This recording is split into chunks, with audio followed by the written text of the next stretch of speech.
Hello and welcome. Got a little bit of a story time for you today. A few videos back, Books in Every Room had asked if I'd ever done a story on how I got 7, and I realized no, I haven't, so maybe it's time to do that. Right, Goofball, you want to talk about how we got together? No, he just wants to go back on the nice cool floor because it's 106 in the shade. Okay, now before I start this story, I want to preface this by saying it's a little bit long, a little bit complicated, a little bit sad, and a little bit controversial. So I'm just gonna get it out of the way right now and let you know that 7 did come from a pet shop. There's a story behind this, but he did come from a pet shop. So if that bothers you, if that offends you, if that's against your beliefs, I totally respect that. There's probably an X over there or over there. Feel free to click out. This is not the video for you. If you're just gonna leave like nasty comments down below, I really don't wanna hear it. But for those of you who stay, thank you, and here we go. All right, so it is complicated. To begin, before I tell you this story, I'm gonna have to give you the Cliff Notes version of another story. Once upon a time, way back when I lived in Japan, I had a stalker. And it got so bad, to get away from this guy, I had to move prefectures. So I left Saitama and I moved back to Kanagawa, in fact, back into the same city, Kawasaki, where I used to live when I had first arrived in Japan. Okay, that being said, I decided after that I wanted to get a dog because I was tired of living, you know, like alone. not that he's a human companion, but you know, it's nice to have another living creature in the house with you, especially one that will make noise if someone comes to the door or if someone's following you. And I realized, you know, I also realized that men are less likely to harass you, I think, if you're walking a dog. It doesn't even matter if it's a small dog, it involves another creature, and you know, the dog starts barking and that draws attention, and creepy dudes just don't want to deal with that. It's more trouble than it's worth. We'll see you later. So I had been looking around at different dogs, different breeds, and I'd never seen a long coat Chihuahua until back in the day I was big into Gakuto, right? And he had this little adorable little white long coat Chihuahua named Enneru, who I believe has since passed, but yeah, he was adorable. And then my friend Honami introduced me to her 2 dogs, Lulu and Lala, and they were both these tiny little fluff ball long coat Chihuahuas.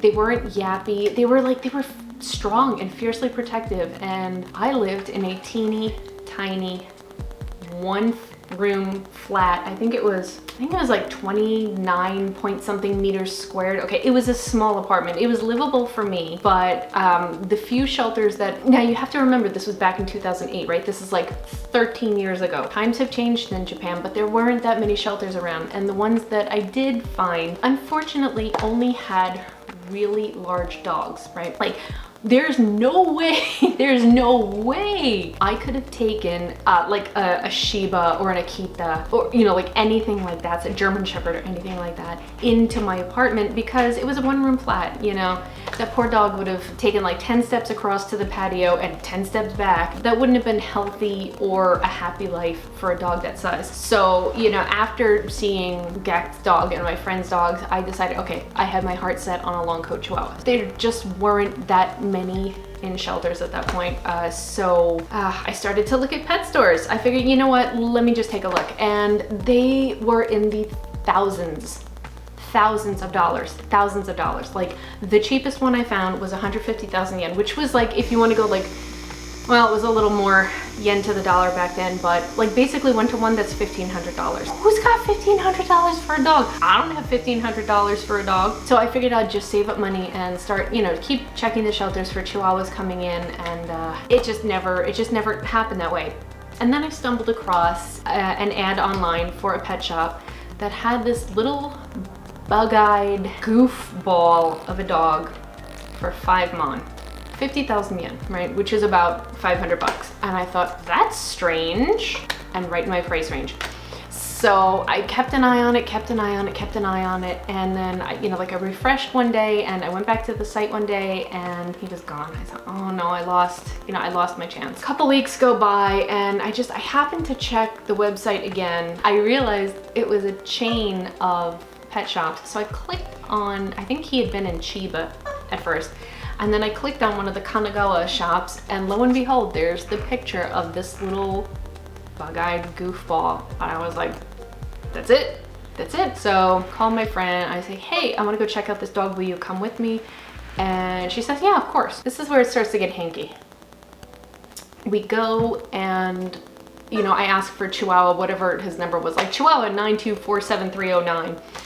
And they had this playpen of like little puppies, Chihuahuas. I think there may have been like a tiny beagle or something. And I couldn't find him. And finally, one of the staff girls grabs him, and she's like, oh, here he is. And I held him, and it was I think I'm even making the same face. It was love at first sight, and I knew he was my dog, and that was it. And he was 5 mon, and I had brought the equivalent of $1,000 with me, and I bonded with this adorable little dog, and I was like, yes, this is my dog, we're going home. And I held him for like 15-20 minutes, and I told the staff girl, yeah, I definitely want him, he's mine, please. And she said, okay, great, I'm gonna go start the paperwork, you just hang out here. I said, perfect. So my friend and I are playing with Seven, who was not 7 at that point yet. About 5 minutes later, the staff girl comes back to me, and she just goes, she's like, moshiwake gozaimasen, and just takes Seven out of my hands, and he's gone. And I'm like, what? I'm just gonna like, hi? What? Like just confused chicken noises, what's going on? And she said, oh, I'm sorry, there's a wait list of people ahead of you who are trying to decide whether they want him or not. I was like, okay. And I had one of those moments of like, all right, there's a list. I'm like, in my country, money talks and walks, but it wasn't my country. And I was like, okay, but I want this dog. And she said, well, sorry, you can put your name and number on the list, or I can show you these other dogs, over here. There's so many other puppies to choose from. I didn't want those puppies, I wanted 7. And, I was just getting really upset at that point, and I was like, forget it. I had one of those, like, it's all or nothing, just shut down moments. I was like, forget it, I'll just never get a dog, it's fine. And I was just about to storm out, and my friend's like, Jen, just calm down. Why don't you just put your name and number down on the list? Just get on the list, put it down on the list. Okay, the anger's subsiding, and now just like the sadness is taking over. So I'm like, okay. Put my name and number down. I go outside, and I'm just like crying. I'm not a crier. I think in total I can count maybe like 10, 11 times in my life that I've genuinely cried. And this was one of them, when I thought I lost him. So I'm outside just crying. Like, people are walking past on the sidewalk like, what is wrong with her? Is she okay? Ooh, crazy gaijin, what is wrong? What's going on with her? And I'm just like, I have money, and they won't give me a dog.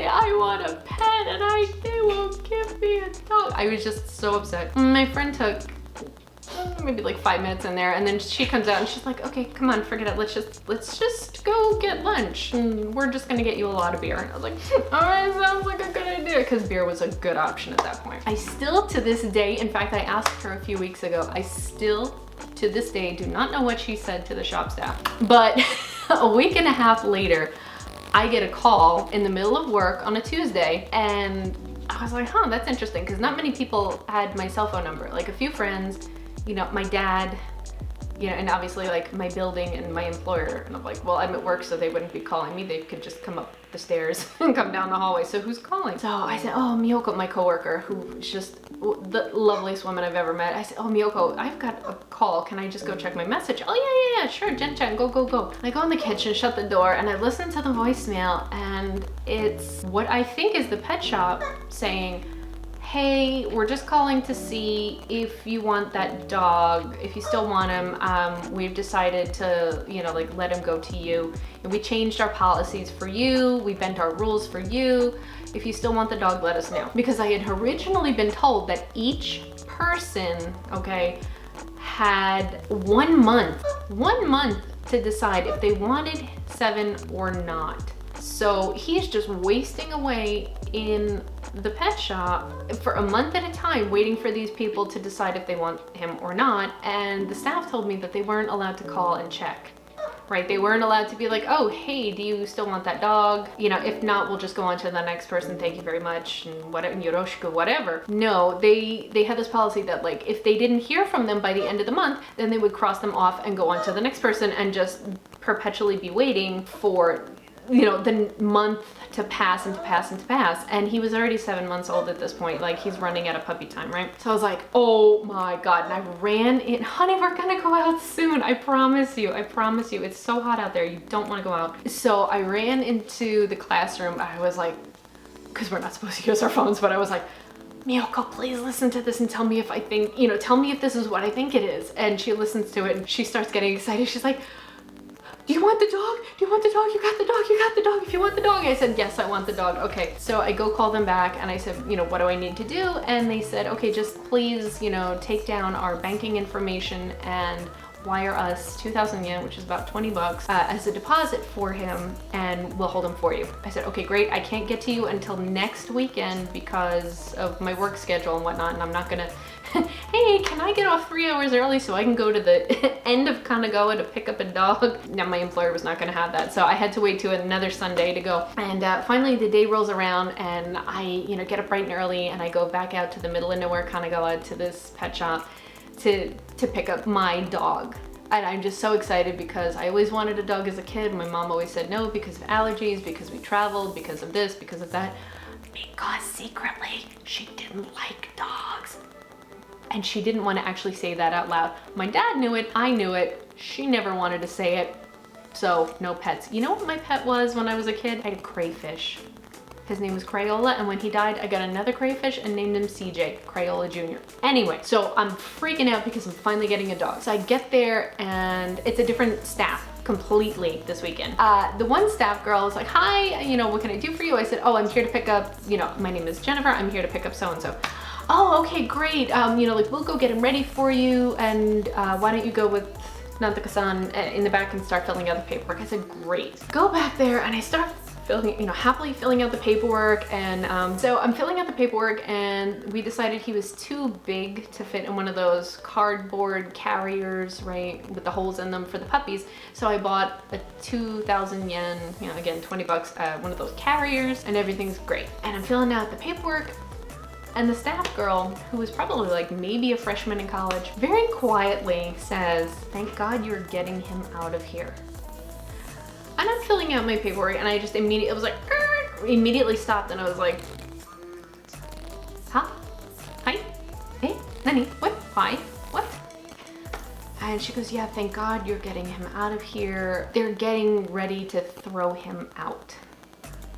And she actually used the word steru, like gomi o steru, like throw out the garbage. She used the word steru. They were getting ready to throw him out because, and then she told me the whole story. So basically he was a bait dog. He was a bait dog, not, I mean, don't mean dog fighting, but I mean like he was the waribiki no chihuahua. He was the discount chihuahua that they would advertise in the window or advertise online and pull people in and then bait and switch them like, oh, I'm sorry, there's this huge list of people waiting on him, but we can show you these dogs over here that cost thousands of dollars. And if you're a family with a screaming, crying child who just had a puppy taken away from them, boy, oh boy, if you don't have balls of steel, that can be very, very persuasive. You know, you have a broken-hearted child who just got their doggy, what they thought was gonna be their doggy taken away, and parents find themselves on the hook for like $2,000 to $3,000 on a payment plan for another dog.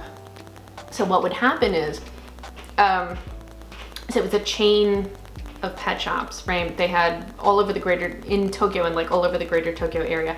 So what would happen is he would be at a pet shop for a few weeks and then a transport company that dealt with live animals, one of the takibin companies that dealt with live animals, would come pick him up at night. He would be transferred to a warehouse and just sit in a warehouse overnight, and then he would be brought to the next pet shop to spend another, you know, few weeks, a month, whatever, as the gimmick dog. And he was running out of puppy time. He'd never seen daylight. He'd never seen a tree. He'd never, you know, all he knew was being shuttled from one shop to the next, to the next, to the next. And she said, yeah, he was running out of puppy time. He was getting to be an older dog. You know, he's starting to push a year old, 7 months at that point. You know, he was losing his cute appeal, his baby appeal. So when he was no longer useful, they were just gonna chuck him. And I'll leave that to your imaginations. I don't know what that necessarily would mean. I don't know if that meant dumping him at a shelter. I don't know if that meant dumping him in the woods somewhere or leaving him, you know, just leaving him to fend for himself on the streets. I have no idea what that meant, but I know it meant nothing good. So I doubled down on definitely getting him out of there. And in total, I paid 5 mon, including the carrier, 5 mon. And they didn't make a dime off him. They didn't make 1 single yen off him because they only asked me to pay for his medical treatments and his vaccination so far. They brought out a whole folder from his vet, literally took out a calculator, totaled up, you know, they said, we're not gonna like charge you and tax and all that. You're not actually paying for him, you're just paying for his upkeep. And I said, okay, that's, you know what, that's fine and that's fair. And it's probably what I would have paid. See, I don't know how the shelter systems work over there, but in the US, you usually pay like an adoption fee. So about 500 bucks-ish, right? So that probably worked out to be about the same as I would have paid here had I gotten a dog in the US or whatever. Anyway, my point is they made no profit off of it. So this poor little dog that had been shuttled all over the greater Tokyo metropolitan area suddenly one day is shoved into a carrier and carried off by some crazy white woman to go 3 trains and an hour and a half away from the yucky pet shop. And that is the story of 7, you know? It's just been me and him ever since. We haven't really been apart from each other except for when I would travel back and forth to New York to see my family for like 2 weeks at a clip, like maybe once every 18 months. I left him at a lovely pet hotel. They spoiled him so badly at one point he didn't want to come home. I was like, 7! He was like, no, they give me chicken. No, sorry. But yeah, so the day I found, so the reason why his name is 7 is because I found him on December 7th and he was 7 months old. And there were 7 people ahead of me on the waiting list. There you go, he's my lucky 7. That's the story of how I got a dog in Japan. Yeah, I know getting a dog at a pet shop is controversial. He and I've given him the best life I possibly could. He's incredibly spoiled, oh God. And I just don't think his life is worth any less because of where he came from. The idea that this poor little guy could have just been chucked on the streets or worse. It could have been a whole lot worse. I'm not gonna mention the name of the pet shop, you know, because I don't want anybody going and harassing them. And I actually Googled the name of the pet shop and I didn't see anything recent, so I don't actually think they're still in business, which, hey, you know, it is what it is. Yeah, so that's how I got a dog in Japan. That's how I found my best friend. Who knew the love of my life would be a little thing with 4 feet and a tail. Thank you for joining, I guess mostly me because His Highness is asleep on the floor and it's just no paparazzi today. No pictures today. All right, well, thank you for joining me, and I think that's all she wrote on the life and times of 7. Hopefully you enjoyed the random videos and pictures I found of his baby days. And I guess we'll catch you next time, and hopefully 7 will be awake next time. All right, thanks for joining us and catch you later. Bye.